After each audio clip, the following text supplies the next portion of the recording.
sans vous couper, il y a quand même quelque chose de très important à situer. Lorsque vous avez parlé de liberté, égalité, fraternité, il y a quand même des éléments historiques à rappeler. Quand on parle de liberté, égalité, fraternité, à l'époque où cet adage a été, je dis bien adage, a été prononcé, liberté, l'égalité, la fraternité n'existaient pas pour les Noirs puisqu'ils étaient encore esclaves. C'est quelque chose qu'il faut rappeler. Et quand on parle de l'histoire d'un pays, il est nécessaire de parler de tous les chapitres de l'histoire. C'est une suite logique d'événements. La situation dans laquelle on est plongé ici n'est pas due simplement au fait qu'on est en banlieue. Parce qu'aujourd'hui, que vous soyez d'ailleurs riche ou pauvre, et c'est pour ça qu'on a voulu vous emmener ici et non pas se réunir ailleurs. Vous pouvez être noir et vivre dans le 16e, mais de toute façon, face au contrôle, au passé de la police, vous serez toujours considéré comme un citoyen de seconde zone. Il y a un regard, et peut-être même émanant de vous, il y a un regard racialiste, un regard raciste qui fait que, comme le disait mon petit frère tout à l'heure authentique, le repli identitaire n'est pas vécu comme un repli de frustration, mais comme un repli de dignité. L'unité parmi les nôtres permet de mieux s'unir avec le reste de l'humanité. Ce n'est pas du racisme que de déclarer ça. Et pour conclure dessus, quand on demande qu'est-ce qu'on veut, vous demandez qu'est-ce qu'on veut. Ben, la justice, de toute façon, c'est pas ce qu'on veut, c'est ce qu'on va arracher. On va arracher la justice par rapport, vous nous avez parlé de l'esclavage, on dit que la dernière fois qu'on s'était vu, vous dites que c'est génial, ça a été reconnu comme crime contre l'humanité, de quoi se plaint-on? Mais je suis désolé, la Shoah, ça a été reconnu comme crime contre l'humanité, mais il y a eu des dédommagements. Où sont les dédommagements, nous?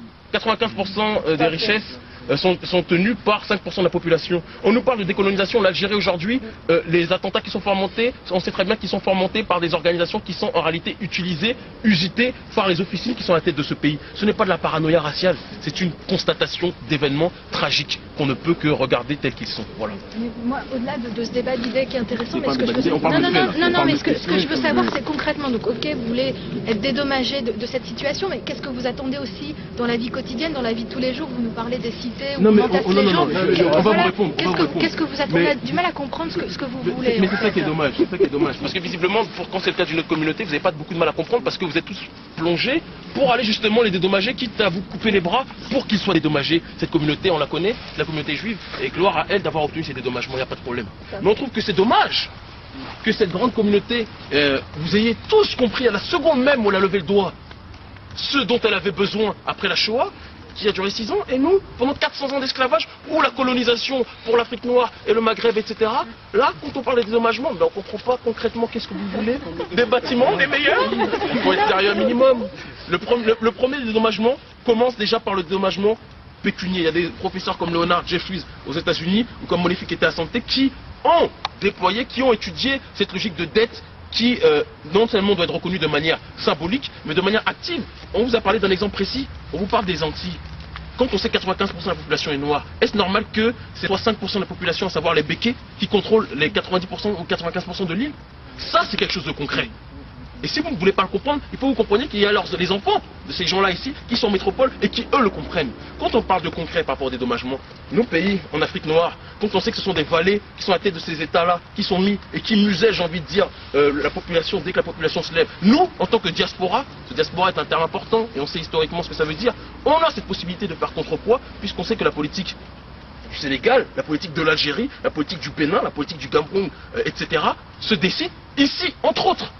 Donc, quand vous parlez de dédommagement, on demande déjà à la pieuvre d'enlever ces tentacules des pays dans lesquels on est installé. On n'est pas là pour demander à avoir, allez, on veut un meilleur parc, on veut des plus grands cages de foot, etc. On fout de ça. Parce que je vous dis une chose claire, et je pense parler pour tout le monde en disant ça, le jour, à la seconde même, où on lâchera les pattes de notre continent, la seconde même où on remboursera, parce qu'on nous parle de dette, j'entends le...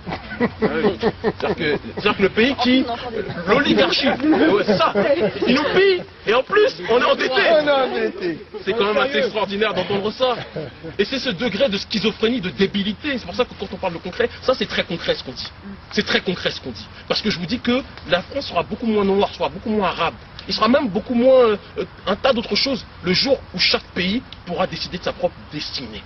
Voilà. Mais ça veut dire le problème de l'immigration sera réglé. Ben oui, il n'y aura pas besoin qu'il y ait des gros ports à la hortefeux qui viennent et qui nous disent que c'est votre sûr. Quand nous parle d'immigration clandestine, excuse-moi de rebondir là-dessus, on nous parle d'immigration. Mais l'immigration, il faut déjà connaître les causes de l'immigration. Parce que les gens qui viennent en France, ils viennent pas avec des belles valises et le sourire. Super, on va aller s'installer là-bas, tout est préparé. C'est faux.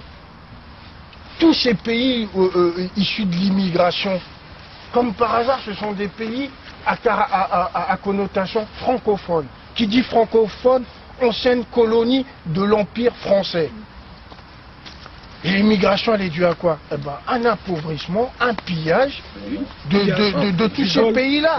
Et comme on met des valets à la place de personnes dignes de représenter leur population, on met des valets, qu'est-ce qui se passe? On étrangle les populations. Ces populations-là, avec toute cette mondialisation où le modèle, c'est le modèle occidental, mais quand on a faim, on n'a pas le même, on n'a pas l'esprit pour analyser et bien réfléchir. Et bien ces gens-là, ils risquent leur vie pour traverser la Méditerranée, à quoi un bonheur qu'il y a ici. Mais alors que quand ils arrivent ici, c'est notre souffrance. Mais ça veut dire que vous êtes mal en France et que si tout cessait, vous retourneriez en Afrique? Bah oui, tout à fait, bien sûr. Parce que là, en fait, excuse-moi de te couper, mais là, en fait, on est en train d'analyser le problème. Dans les médias, on n'analyse pas le problème. On va seulement à la surface. On voit, on brûle des voitures. Pourquoi on brûle des voitures? Le but, c'est pas de brûler les voitures en soi. C'est pas du tout utile. Il faut essayer de réfléchir, de voir pourquoi est-ce qu'il y a une souffrance. Pourquoi est-ce qu'on se réunit aujourd'hui dans un parc? Pourquoi on est ici debout? Moi, ça m'amuse ici. Je suis congelée. Voilà, ça m'amuse pas du tout. C'est que là, il y a un réel problème et il faut essayer d'aller au fond du problème. Le fond du problème, c'est ce qu'on est en train de dire, c'est la post-colonisation. Au départ, il y a eu quoi? Il y a eu l'esclavage. Ensuite, il y a eu la colonisation. Et maintenant, il y a l'immigration. L'immigration de masse, c'est des personnes qui se sacrifient, qui traversent la mer Méditerranée pour venir ici et on ne se pose pas de questions. Tout ce qu'on fait, c'est de mettre des barrières, de dire non, vous venez pas. Non, voilà, des tests ADN. Des tests ADN. Il y a tous les jours des personnes qu'on envoie dans des avions, on leur dit, allez hop, retournez chez vous. Et vous croyez qu'ils sont contents? Vous croyez qu'ils sont contents, les personnes, de s'arracher de leur pays, de leur famille et de venir ici mendier? Vous croyez qu'ils sont contents? Non, ils ne sont pas contents. C'est que là, on voit seulement les conséquences. Ce que je demande, moi, c'est qu'on règle le problème réellement. Pas seulement on ne voit pas seulement la surface. Aussi, j'aimerais dire aussi que, par rapport à notre frère Kémy Seba, c'est qu'on arrête cette diabolisation. De dire que c'est le nazi noir, c'est un raciste, c'est un anti-blanc, c'est un anti-arabe. Non, pas du tout. C'est que là, on s'est retrouvés sur des idées. On s'est retrouvés, il y a un consensus sur ce problème-là, sur cette souffrance-là. Donc maintenant, aujourd'hui, on est ici et on discute et on veut des solutions. Et on vous demande pas la charité, loin de là, on vous demande pas la charité. Personne pour tout le monde la charité. Pas du tout, nous ne demandons pas la charité, nous faisons un constat. Et après le constat, il y aura une lutte et il y aura une solution, Inch'Allah. Mais donc vous disiez que vous êtes mal en France en fait. Tout à fait. Vous ne considérez pas dans votre pays. Tout à fait, mais pas du tout. Moi, mais si un Chinois va au Sénégal, c'est-à-dire qu'il est Sénégalais? Si, j'ai du mal à comprendre un petit peu. C'est-à-dire qu'on a tellement été loin dans l'aliénation et dans la déstructuration mentale qu'aujourd'hui, c'est surprenant qu'on vous dise qu'on n'est pas français. Mais non. Votre nationalité, c'est pas la nationalité mais écoutez, française. madame, j'étais en prison. Mon numéro de matricule, c'était 71 403. C'est pas parce que mon numéro de matricule est 71 403 que c'est mon identité en tant que telle. On est né ici, on a vécu ici, mais je dis que la France appartient, j'ai envie de dire, à ses autochtones en tant que tels. On a tous un pays. Si on est ici, c'est pas parce qu'on est amoureux de la Tour Eiffel, il faut que vous le compreniez. Elle a très bien résumé, ma soeur. Ce qui est important, c'est qu'on comprenne qu'il y a des gens qui pillent. Et là, on ne parle pas de tous les Français, entre guillemets, non.